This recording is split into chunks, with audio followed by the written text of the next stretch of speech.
Alright, let's dive into something that's probably been on your mind at some point. Is binge-watching TV secretly sabotaging your brain? I mean, we've all been there, hours lost to a Netflix marathon, and suddenly you're wondering if this is really how you want to spend your time. Well, a recent study just dropped some pretty eye-opening findings, and personally, I think it's worth unpacking. Here's the deal. Researchers found that people who watched a lot of TV in midlife had smaller brain volumes decades later, particularly in areas linked to language and thinking.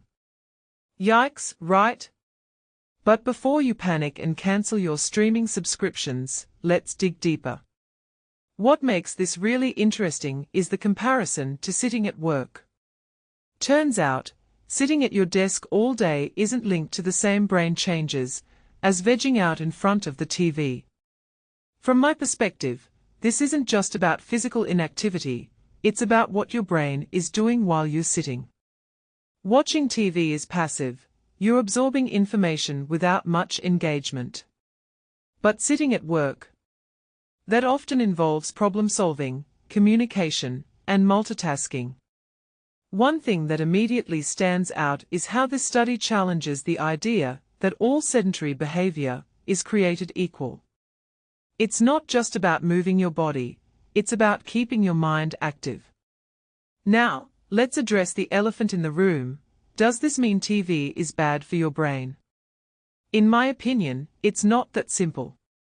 This was an observational study, so it can't prove causation. What many people don't realize is that correlation doesn't equal causation. Maybe people who watch a lot of TV have other lifestyle factors at play, or maybe their brain changes were already influencing their habits. But here's the kicker, even if TV isn't directly causing these changes, the study adds to a growing pile of evidence that passive, sedentary behavior isn't great for long-term brain health. If you take a step back and think about it, it makes sense. Our brains thrive on stimulation, not stagnation. Another detail I find fascinating is the distinction between passive and active screen time. Scrolling through social media or binge-watching shows, probably not doing your brain any favors. But taking an online course or playing a strategy game, that's a different story. This raises a deeper question. How intentional are we being with our screen time? Personally, I think it's less about cutting out screens entirely and more about how we are using them. Are they replacing activities that could be more beneficial, like exercise, reading, or socializing? That's where the real issue lies. So, what's the takeaway? Should we all swear off TV? Not necessarily.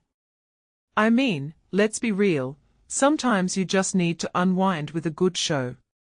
But what this really suggests is that balance is key. If you're spending hours every day passively consuming content, it might be worth mixing things up. Maybe swap an episode for a walk, a book, or a conversation with a friend.